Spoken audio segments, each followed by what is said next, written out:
Hi there everybody, Ollie here, aka Secret Nimbus here, another episode of Magic Duels. So to continue my Eldritch Moon coverage even, we are going to be diving into the campaign. So let's read the blurb. So Innistrad has always been a world of horrors, but nothing like this. Mutated threats emerge from every dark corner. Can you, the Moonfolk, Planeswalker Tomo, and the Gatewatch get to the bottom of it before it's too late?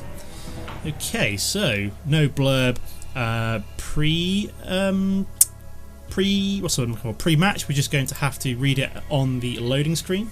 So the scholar Tomo has followed a trail of strange tales, ultimately discovering a ring of twisted stones beneath a churning sky.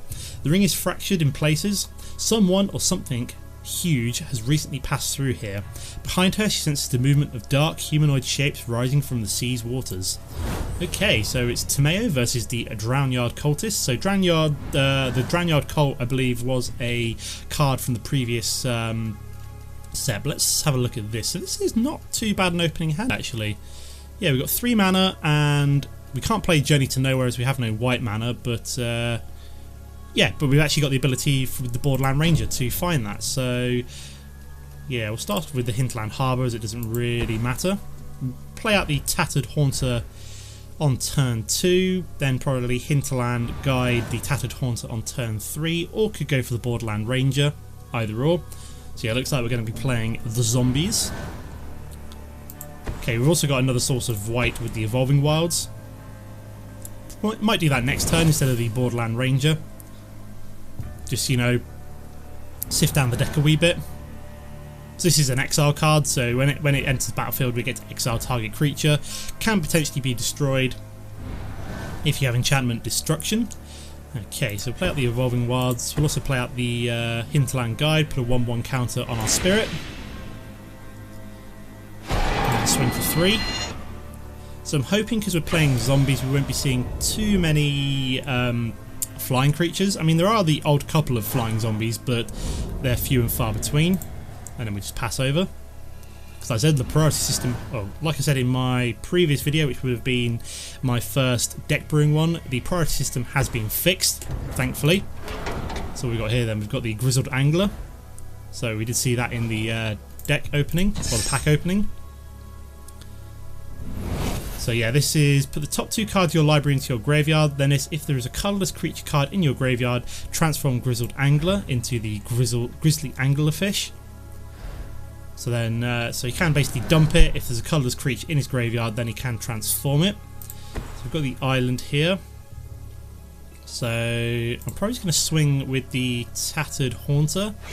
I just realised I should have put an additional token on that with the Timberland Guide, so that was completely my own fault. So I may just play out Borderland Ranger instead, just to help thin down the deck a wee bit more. We've got almost a full deck here, I think. So we'll just grab another blue source maybe. Doesn't really matter at this point. Oh, we had a blue source in hand, didn't we? Whatever. Unless we find like a double green spell, I feel as though I should be alright.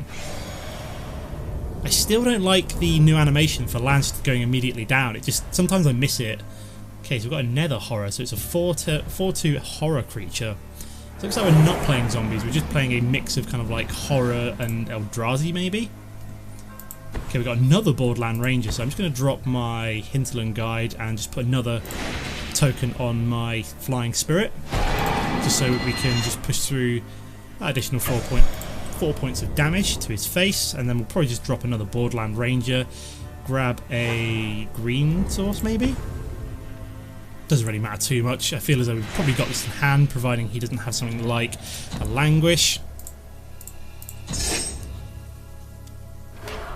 So he's tapping that down. So even if that, so he did flip into the Grizzly Anglerfish. So we're probably just going to exile you with the Journey to Nowhere. It's nothing special. And what's we got here then? Skursdag Supplicant. 2/3 human cleric with discard a card, each player loses 2 life. Okay, interesting. And then he has, what did he sacrifice? Was it the Nether Horror? So he's paying an emerge cost, I'm guessing. Yes. When you catch Wretched Griff, draw a card. So he got that cheaper because of the emerge. So yeah, you may cast a spell by sacrificing a creature and paying the emerge cost reduced. Yeah, so I completely missed that last line.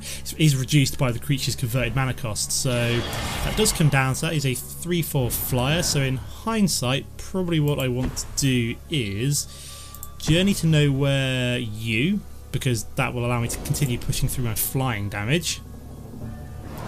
And then play out the Slayer's Pate this turn. We won't be able to equip it to our Tattered Haunter till next turn, or even one of our humans. Just swing with you for another 4 points of damage. Take him down to 6, so providing he doesn't play out another flying creature, we do have lethal on the board. So he's played out a black mana, so yeah, it's just a blue-black deck. So yeah, Merge is actually, like, once I actually understood Emerge, it's actually a brilliant mechanic. Like, I didn't realise how good it was. The fact that you actually get to reduce the mana cost by the, like, sacrificed creature is bloody amazing as well. Oh my god, what did he do there? Destroy target creature. Oh, great. So, what do we do here then? We do have a Nebelglast Herald, that's what we're looking for. Whenever it or another spirit enters battle under your control, tap target creature an opponent controls. Okay, that's good, because that means we can swing with all of these this turn. And then we can also put Slayer's Pate onto one of our humans. Yep.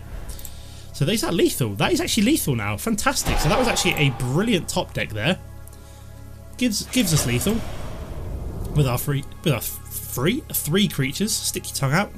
Learn how to pronounce THs, and there we go. That is the Drownard Cultists done with. So yeah, that was a really good first game of the campaign. So let's continue.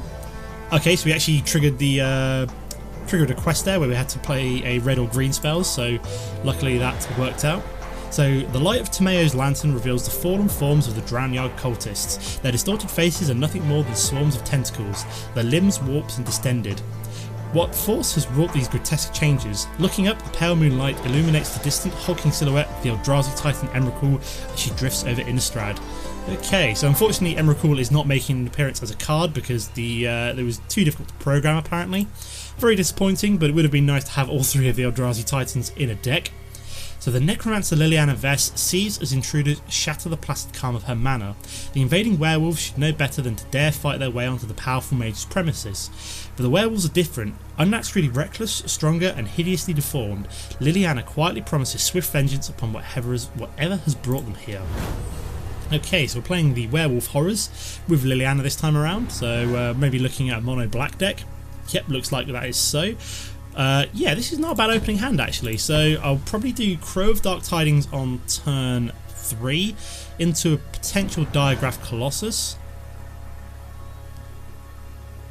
Yeah, this didn't make it into my zombie deck, which you would have seen either yesterday or earlier today, depending on when I decide to release these videos.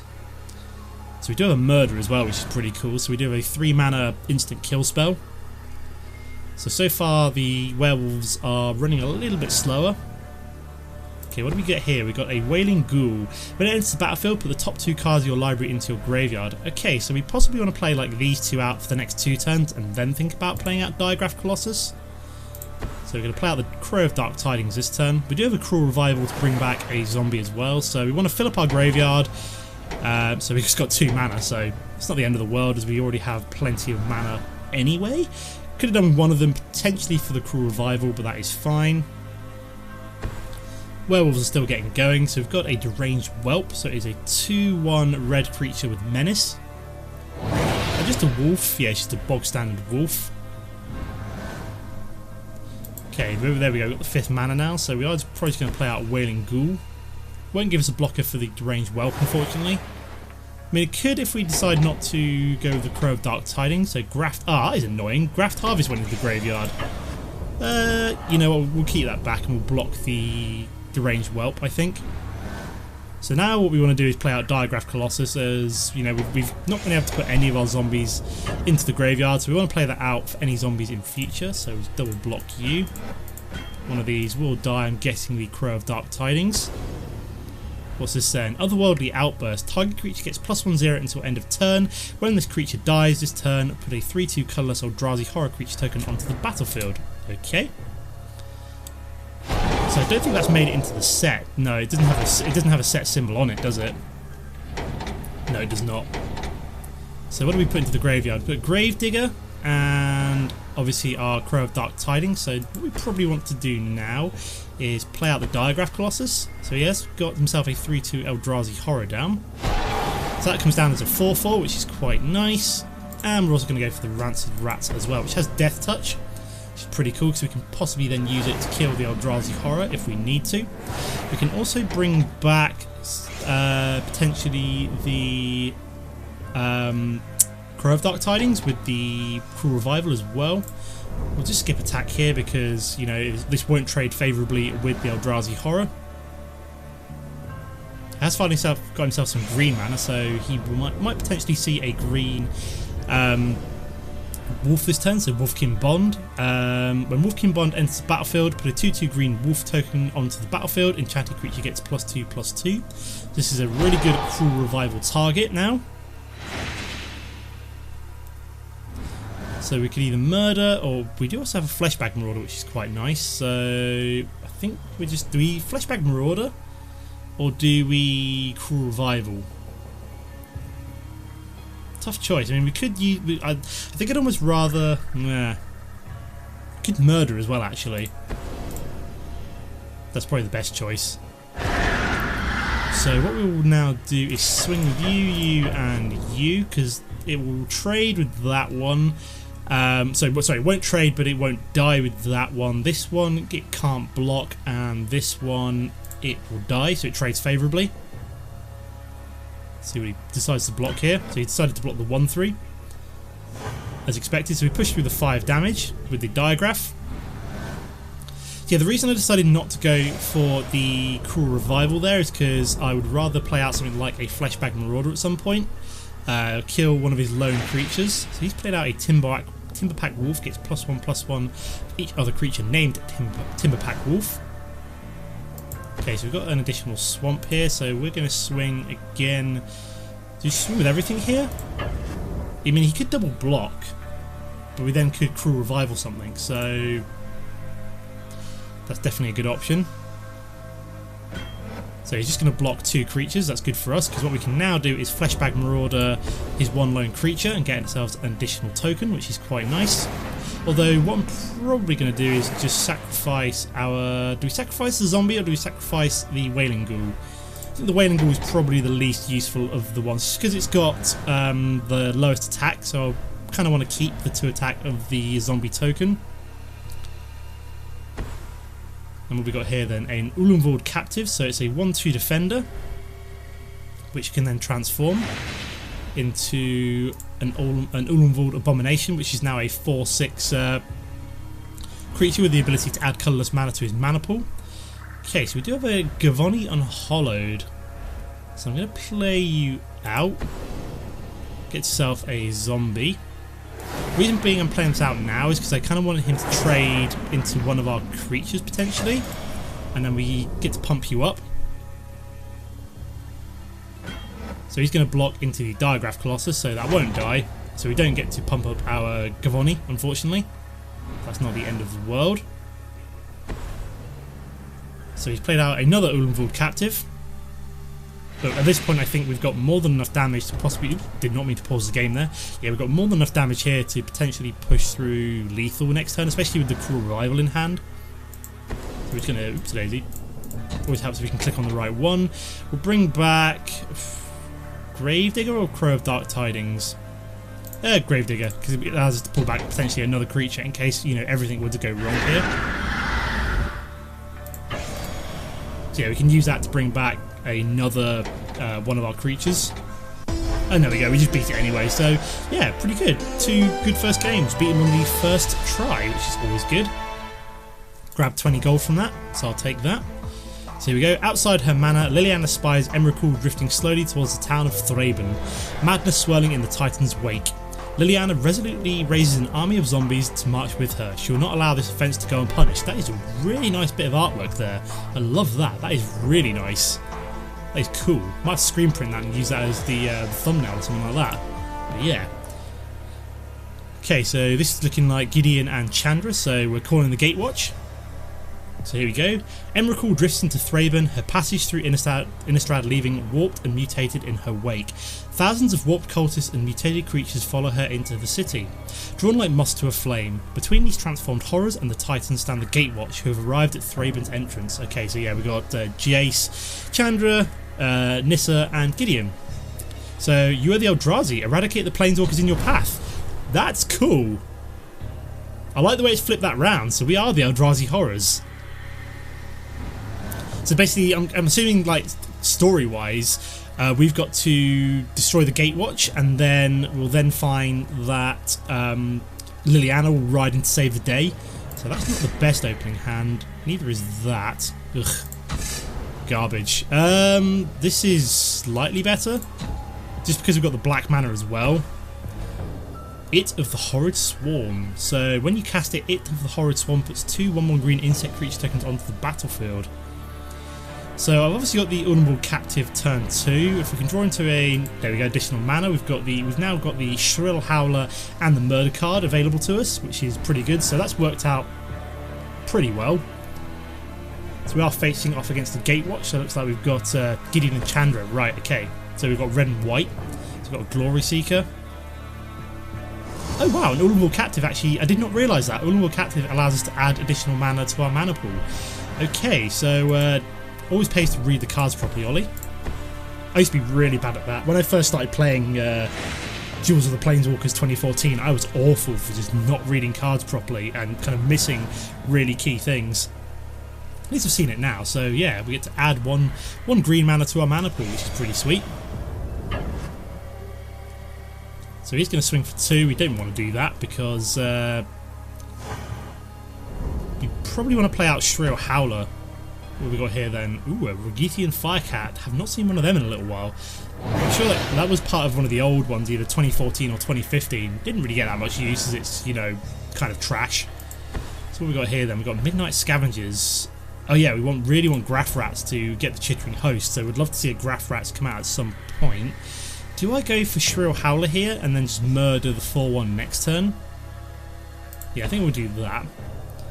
I can potentially transform you next turn, which will transform it into the Howling Chorus. Yeah, that could be pretty good. We might have to take the 4 damage, unfortunately. We're going to have to take 6 damage, potentially, actually, but it could all work out in the long run.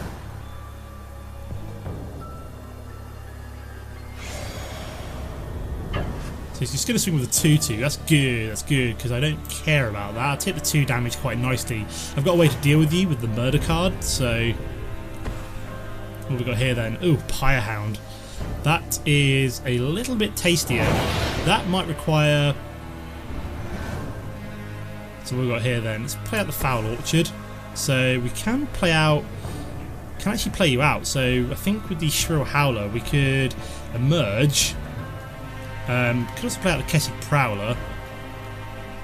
Do we emerge you? Would be a pretty good card. What about Kessig Prowler?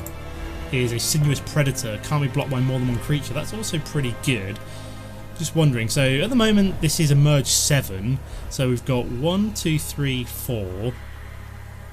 Minus the 3. So that makes... So hang on a minute. That takes it away. So that takes 3 mana away from the emerge. So we need basically 4 mana. So yeah, we can't play out the It of Horrid Swarms if we play out the Kessig Prowler. But do I want to do that and say, for example, murder the Pyrehound instead?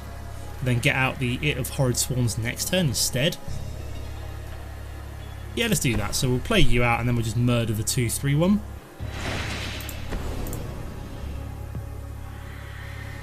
There we go. And then, so this one, creatures with power less than Shrill Howler can't block it, so we can't really do that. So we kind of need to just kind of like hold out. Oh, that is tasty. So we might need to do some blocking this turn. I might need to block that because I can't really afford to take 8 damage, I suppose.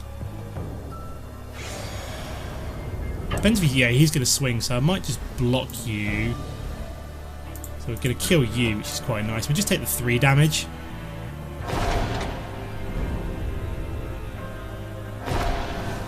Okay, so what's this? Foul Emissary. So when Foul Emissary enters the battlefield, look at the top 4 cards of your library.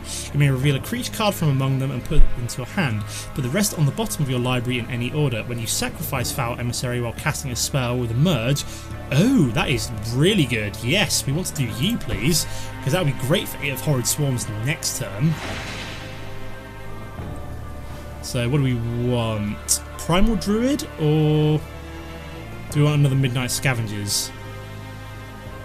I'm going to go for the Primal Druid, just because we could do it for them. Oh yes, and we can also play you out now. Excellent. Because it's obviously taps down. Come on, game. Come on. There we go. Got to do it eventually. So yeah, we can then use this to like block. So I'm just going to skip attack for now. And yeah, we can then block the 3/3 and get ourselves an additional mana if we want to. But yeah, we're probably going to do the It of Horrid Swarms on top of our Foul Emissary next turn. Yes, he's decided not to block, which is good. Well, so we got Abundant Maw. Which one would we rather play out? It of Horrid Swarms or Abundant Maw? So we could do that one. They're both pretty good. This one would get us additional creatures in play. Cool, that means we can actually bring... I've just realised that the Midnight Scavengers allows us to bring back the Kessig Prowler later on as well. So what do we want to do here? We can also use, like, say for example, we could also use the Primal Druid to trigger an emergence as well. So which one do I want to go for first?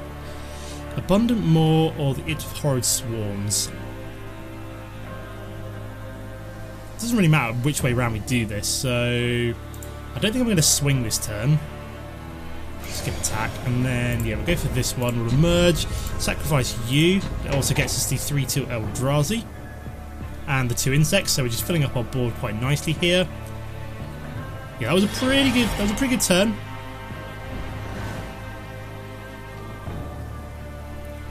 Let's see what Gideon and Chandra do here. Absolutely nothing, so this is good.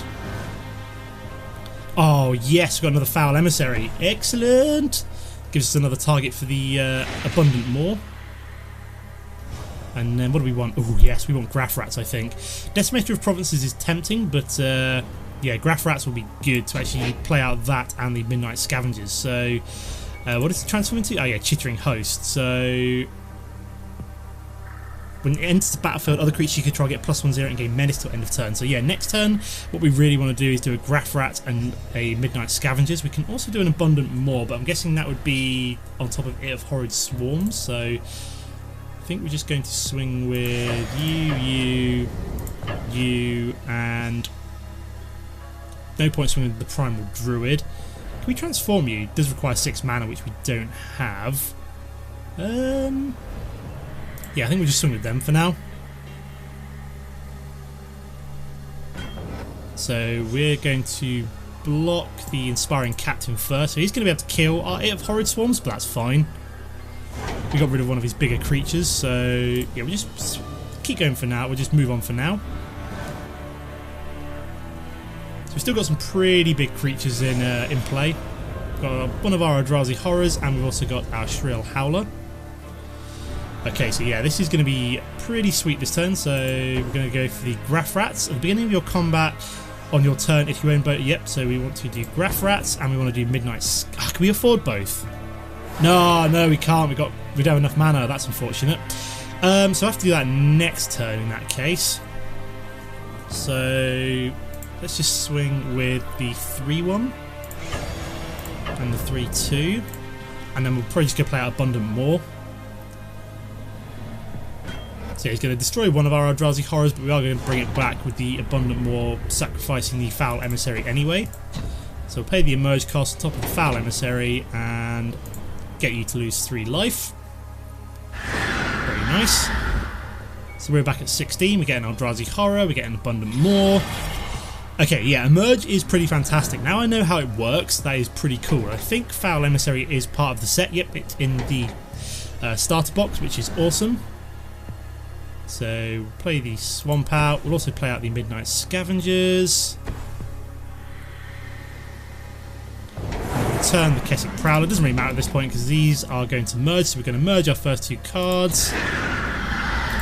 matter. So that's going to merge with the... There we go. So the Chittering Host. So all of these creatures gain +1/+1 and gain Menace. That is awesome. That was really good.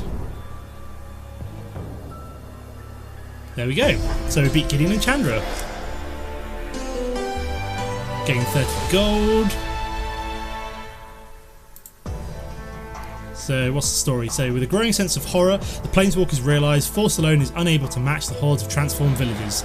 Jace's ability to shield the minds of the others from the encroaching madness is starting to falter.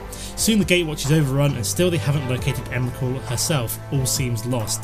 So yeah, like I said, I'm fairly sure Liliana is just going to like ride in to save the day. But yeah, that is going to be the end of the episode for now. So for the next story episodes, I don't know when that's going to be yet, we will be completing the last 2 missions of the campaign. Look out for more deck brewing as well, and yeah, that is the end of the episode for now. As always guys, don't forget to comment and like if you've enjoyed the episode. If you're new to the channel, it's always nice to hit subscribe, but apart from that, thanks for watching and I'll see you next time. Goodbye.